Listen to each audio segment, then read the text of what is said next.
అఖండ cinema బాలకృష్ణకే కాదు, Telugu cinema రంగానికే ఓ వెలుగునిచ్చిందని చెప్పవచ్చు. Corona కల్లోలంలో జనం భయోందోళనకు గురైనప్పుడు థియేటర్లు మూతపడి చీకట్లు ముసురుకున్న సమయాన అఖండ ఘన విజయమే అందరిలోనూ ఉత్సాహం నింపింది. ఈ సినిమా ఘన విజయం తరువాతే తెలుగు చిత్రసీమ విజయాలను నమోదు చేసుకుంటూ పోయింది. అంతలా అలరించిన అఖండ సినిమా ఎండింగ్లో చిన్న ట్విస్ట్ ఉంది.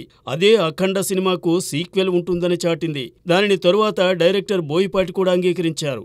అప్పట్నుంచి అఖండ 2 ఎప్పుడు వస్తుందా అనే అభిమానులు ఆసక్తిగా ఎదురుచూడసాగారు. అయితే బాలయ్య అంగీకరించిన ఇతర ప్రాజెక్ట్స్లో నటిస్తూ ఉండడం, బోయపాటి స్కంద మేకింగ్లో బిజీగా ఉండడంతో అఖండ 2 వెంటనే పట్టాలెక్కలేదు. తరువాత ఎన్నికలు రావడం, బాలయ్య హిందూపురం నుండి మూడోసారి బరిలో దిగడం జరిగాయి. ఈ నేపథ్యంలో ఎన్నికలైన తరువాతే అఖండ 2 సెట్స్కు వెళ్తుందని వినిపించింది. ఇప్పుడు ఎలక్షన్స్ పూర్తి కావడంతో మళ్లీ అభిమానుల ఆసక్తి అఖండ 2 వైపు మళ్లింది. వారి అభిలాష నెరవేరుస్తూ త్వరలోనే అఖండ సీక్వెల్ కోసం ఓ చిన్న షెడ్యూల్ ప్లాన్ చేసినట్టు తెలుస్తోంది. లాంఛనప్రాయంగా ముందు అఖండ సీక్వెల్ కోసం ఓ స్మాల్ షెడ్యూల్ ప్లాన్ చేశారు. అందులో అఖండ పాత్రధారి బాలయ్యపై కొన్ని షాట్స్ తీయనున్నారు. అదయ్యాక 2 నెలల గ్యాప్ తరువాత రెగ్యులర్ షూటింగ్ మొదలు కానుంది.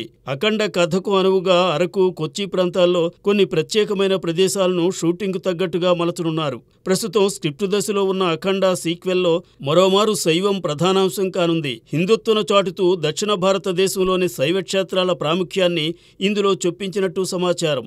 ఈ సినిమాలో సంజయ్ దత్ కూడా కీలక పాత్ర పోషించనున్నారు.